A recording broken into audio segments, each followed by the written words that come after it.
honestly, if you are into Novatechfx, then you really need to watch this video, because to me it's so I don't know what is wrong with these Novatech people. What is wrong with them? Why they keep paying? Like, they keep paying when I don't expect them to pay. Voila, they make payments. I don't understand. When we don't expect Novatech to pay, they end up paying.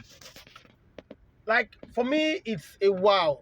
Seriously, at the point I felt, okay, let me move on with other business that I'm doing. Let me look for another opportunity.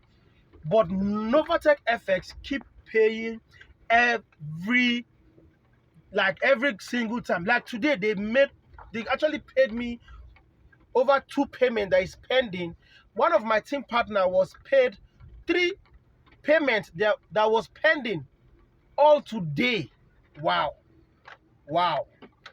Now, I'm not a financial advisor. This is what works. Novatech has been around for a while, and I said, let me make this review. Yeah. So I don't know what is wrong with Novatech. They keep paying. So do you think you should give Novatech a try? Yeah, I would say yes. But just know that whatever you're doing when it comes to investment online, be it physical investment or online investment, know that you are fully responsible for the success and failure as a result of your decision. Alright, so yeah, that is it, guys. So see you in the next review. Alright.